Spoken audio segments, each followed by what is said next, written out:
I'm going to be giving information about employment insurance, as well as a variety of programs that are able to support you. Before I start, I'd like to emphasize that this presentation is all generic information. As a citizen service specialist, my role is to be the liaison with the community and increase awareness of our programs and services. Unfortunately, I may not be able to answer detailed questions about the program or individual cases. However, I'm more than happy to provide appropriate contact information for you to obtain that information. You may ask general questions regarding the slides anytime. So we're going to talk about mostly employment insurance. There may be a little bit about supporting seasonal workers. In our area, especially, there's a lot of seasonal work with the oil field and that sort of thing. And then there's a little bit about other services that Service Canada offers. So the main thing that we talk about, especially right now with COVID-19, is the employment insurance regular benefits. This is a benefit that provides temporary financial assistance to unemployed Canadians that have lost their job through no fault of their own, or that might be upgrading skills. So that would be an apprenticeship program. EI is a payment that is a taxable income, therefore is subject to all income tax laws and regulations. We have different types. The main one is regular benefits. That's for unemployed employees, apprenticeship, or other referred training. So right now, that would fall under if your business was closed due to COVID-19, or if the business itself shut down in general. Sickness benefits would you be you're unable to work due to an illness, injury, or being quarantined. Maternity benefits is only offered to the biological mother. So the person basically giving birth is the one that gets the 15 weeks of maternity. Parental has two types that can be offered to both mother and father, or both parental parents, either adoptive or biological. So there's the 1 year that people hear about for maternity leave would be 15 weeks of maternity, and then it's 35 weeks of parental, which is 55% of the person's pay. And then the 18-month one would be 15 weeks of maternity and 61 weeks of extended benefits, and they're 33% of your weekly insurable earnings. The big thing is an individual parent cannot get more than 35 weeks for standard and 61 weeks for extended. But you can share the benefits if you'd like with the other parent. So compassionate care, that would be providing care or support to a gravely ill family member who's at risk of dying. That's a maximum weeks of 26. Family caregiver benefit for children, that's providing care or support for a critically ill or injured child. That's a maximum of 35 weeks in a 52-week period. And then there's family caregiver benefits for adults. So that would be providing care or support to a critically ill or injured adult, which would be 15 weeks maximum in a 52-week period. So our main focus today is going to be regular benefits. It's just nice to know that there is other benefits out there if you do fall sick or have to take care of a family member. If you hear, by the way, if anybody hears any barking or squealing, I have a 8-week-old puppy, and he's sleeping at my feet right now. So if you hear it, that's him. Don't be alarmed. He just makes noises when he sleeps. So back to the presentation, we talked about sickness benefits a little bit with Service Canada and the COVID-19 going on right now. People do need to know that there is options out there. You are allowed to go on sickness benefits for 15 weeks, and you do not right now have to get a medical note. I do suggest still getting it just in case, because Service Canada or EI can come back on it for 6 years after. But having the medical and submitting the medical report right now is not needed. Regular benefits, so the number of hours that are required to qualify is based on your unemployment rate in your region. Right now in all of Canada, it's about 13.1, so it's about 420 hours that insurable earnings that people were needing. If you've had a violation with Service Canada or employment insurance before, you will have an increased amount of hours regardless of the unemployment rate in your region. It's a maximum of 45 weeks of regular benefits in a 52-week period. So if you need to take EI for 2 weeks and then you work for another 7 and then you have to take it again, you would just have to reapply. This is just an example of the chart that shows what the regional rates of unemployment are. So we're sitting more so down here. I think the last time when we did the presentations in December, it was about like a 14.1. So you're looking at least 420 hours of insurable earnings. So our responsibility at Service Canada is giving prompt and courteous service, advising you of programs and services available to you, serve people in the official language of their choice, which would be French and English, establish a claim if you meet the qualifying conditions. Now, this next one, processing your claim in a specific time frame. It's online. We don't have in person or by mail, and that was a long time ago. They don't have that. And then provide accurate or information about your claim. So if clients come into Service Canada, we'll be able to provide your information about your claim and how many hours and how many weeks you're going to be getting and that sort of thing. And then letting people know about their decision. So if Service Canada or EI says no, we're going to be able to help you get the appeal started. Your responsibilities as somebody that's receiving EI is actively look for work, be capable and able to work, keep a detailed record of your job search. We'll go into that in a little bit. I'll show you an example. And then let us know if you refuse any employments. So if you get an interview and you don't have the proper, and it's not the job for you and you refuse it, you do need to let Service Canada know. So things that would stop you from taking work and what would be suitable for you is your personal circumstances. This may prevent you from working and being able to perform the work that's needed. So they use the example of if you have back pains and you're not able to lift a 10-kilogram box, we wouldn't make you take that job just to take that job. Commuting time, the workplace is within an acceptable commuting time when taking into consideration your previous commutes. So I always use myself as an example. I'm in DeVolt. If you pass driving to Grand Prairie, you probably miss it. So I'm about 35 minutes from the Grand Prairie office, and I'm about 35 minutes away from Valley View. So my commute time is 35, and either way, I would have to be able to look for work. So if you're already commuting an hour, then they're going to want you to be able to commute an hour. Hours of work, all hours of work, including part-time and shift work, hours per day, and hours available outside your previous work schedule may be considered to be suitable hours of employment.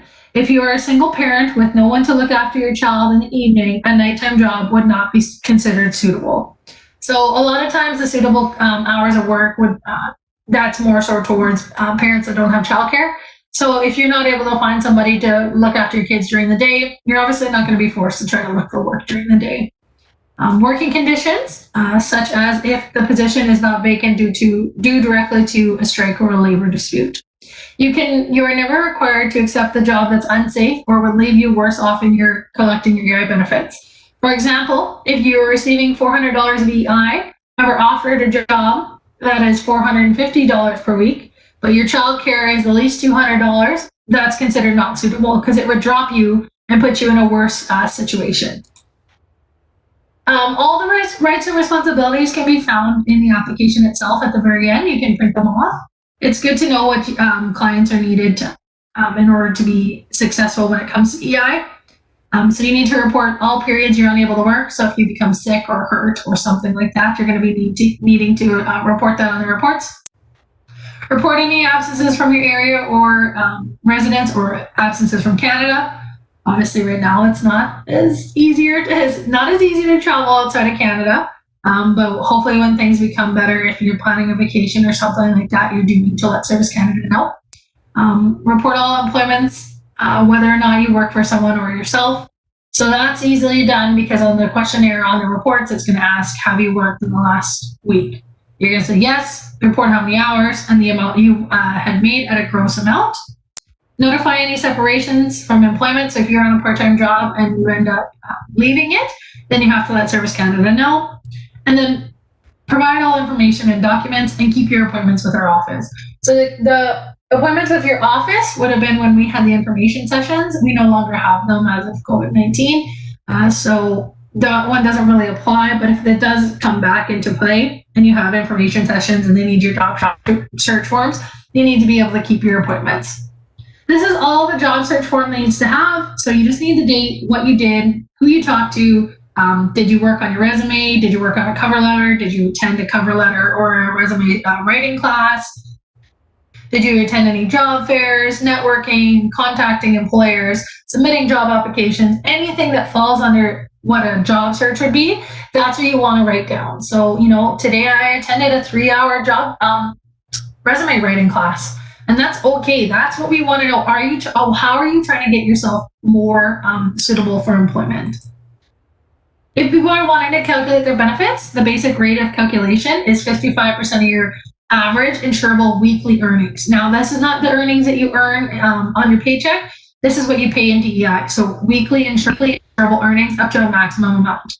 If clients are on commission base, then they would want to be using the second bullet. So that's EI benefits can be calculated using the highest weeks of earnings over the last year for people who average weekly earnings fluctuate. When doing the application, if this is something you're not sure about, if you answer the questions, the prompt will come up to you and it'll ask you to fill out a variable best weeks form and you send that into Service Canada. So we always use the example of 1 week, let's say I sell couches. If I sell one couch 1 week, but then the next week I sell 8, I'm going to use the week that I sell 8, so then I have a higher amount. Payments you should see within the first 28 days. You have to complete a report though to get the payment.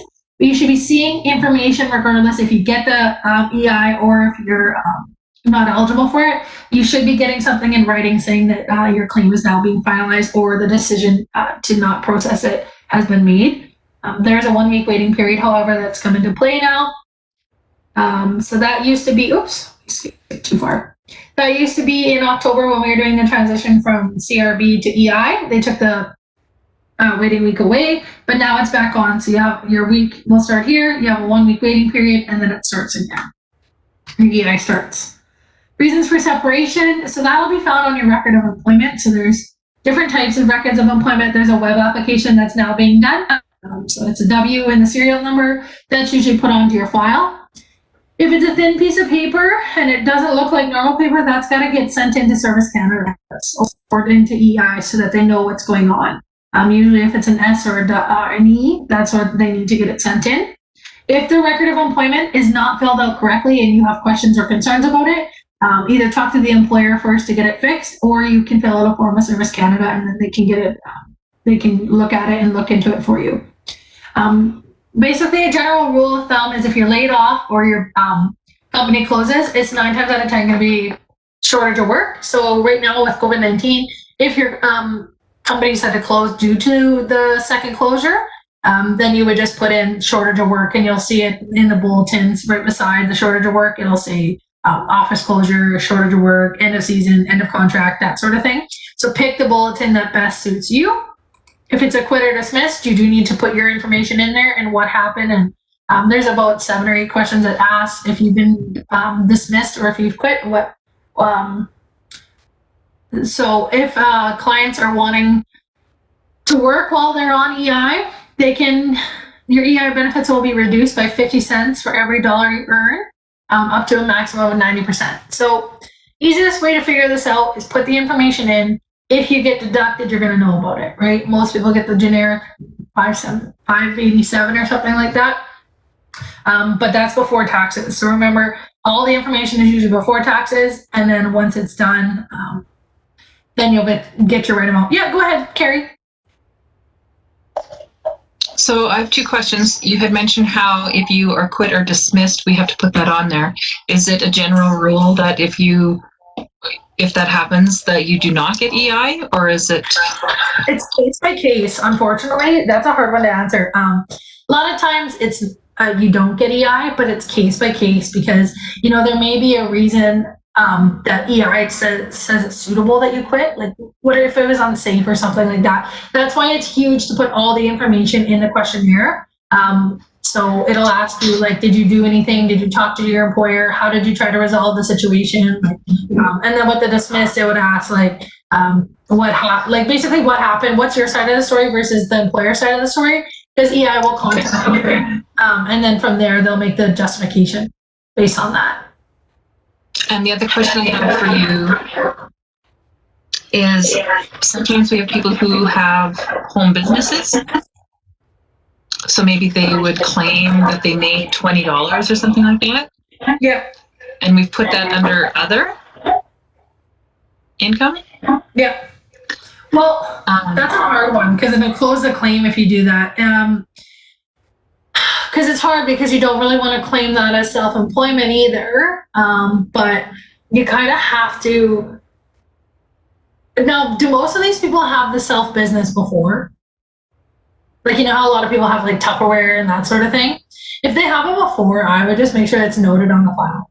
Just say I have a side business and that sort of thing. They can get that done if they call into the Service Canada or if they put in for an e-service request. That's the main thing. We just want to know because you'll get dinged at tax time if you don't claim it either.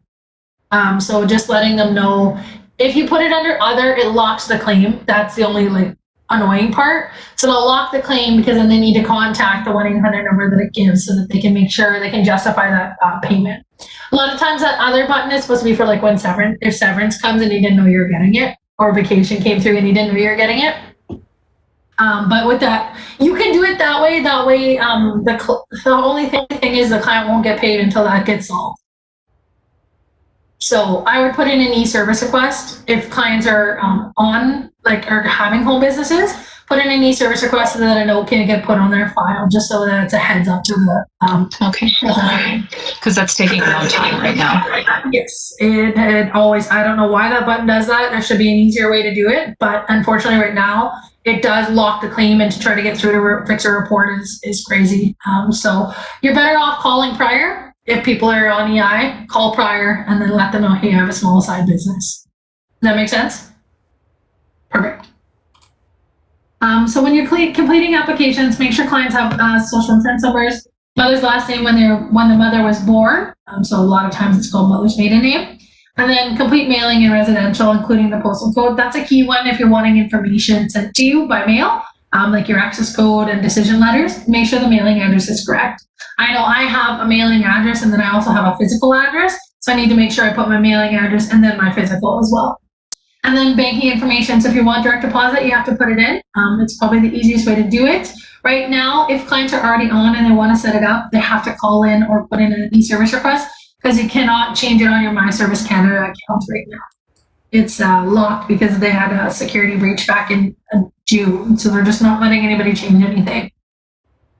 This is just the start of the application. So if you haven't tried doing an application within 72 hours, then you would just hit no in this situation. But if you did, you'd be getting a code halfway through. And this is if the application is not completed and you needed to go back into it.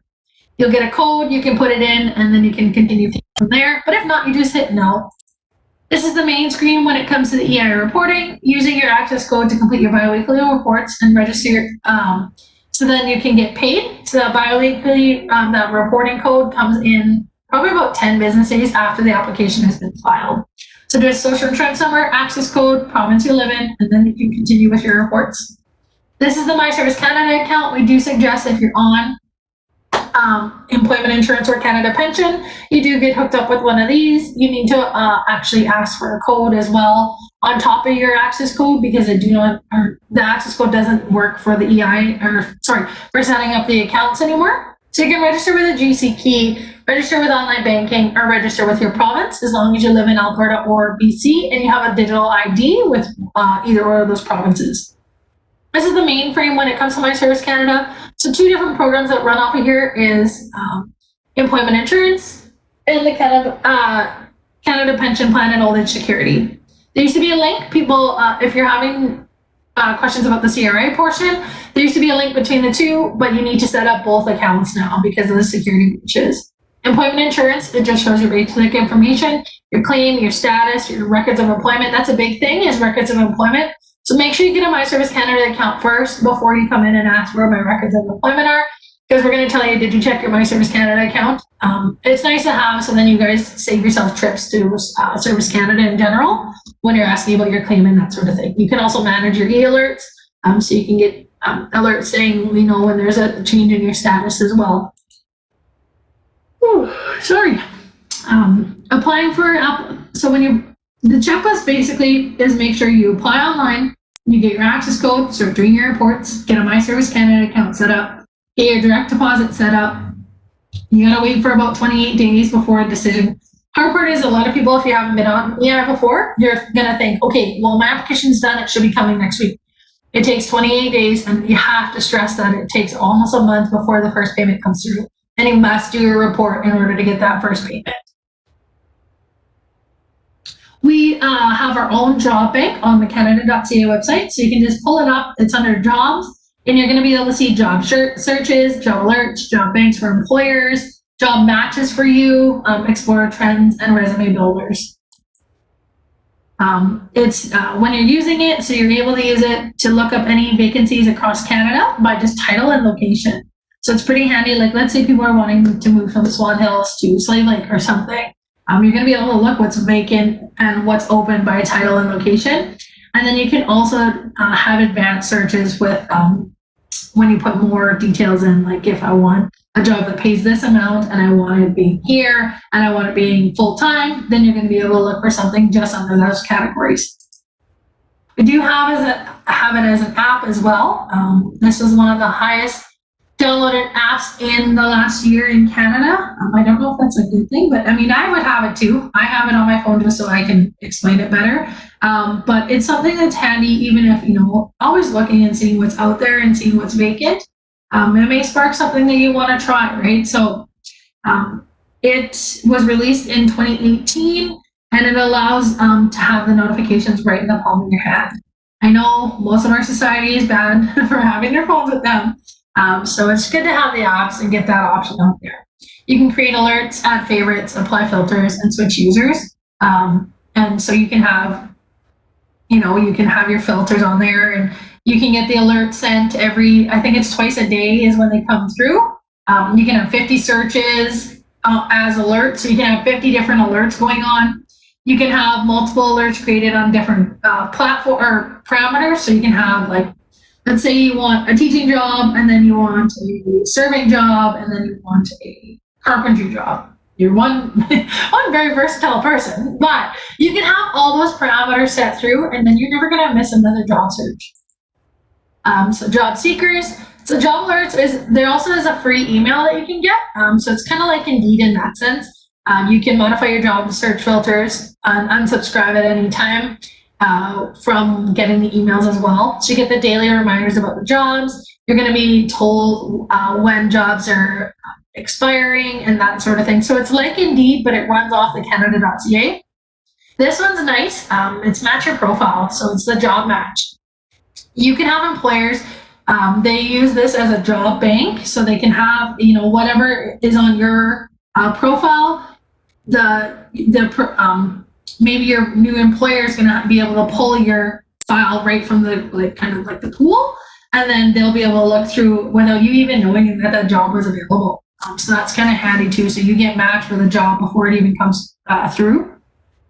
This one is just exploring careers. So let's say, you've been a teacher for 30 years and you want something new. So you can look for occupation, wages, outlooks, fields of studies, skills, trends, provinces that it's in. So again, it's another good spot to see, I don't want to just be doing this for the rest of my life. I want to try something new. What am I going to be able to find in the same pay scale and that sort of thing. Then we have markets and trends. So staying informed with employment related news across Canada, in your province and territory, or in just your area in general. So you can narrow it down right into the Swan Hills area. Explore the labor market trends in the provincial and territory. So if you want to look provincially wide, what is the labor market looking like? And then, if you want to check out other territories, if you want to go up there, you can check that out as well. They always use, the one lady I work with always uses the example of, if this was a tool in 1970, people would have bought way more real estate in Fort Mac, because then it would have showed the oil field trend. So you can see the trends and ebbs and flows and that sort of thing.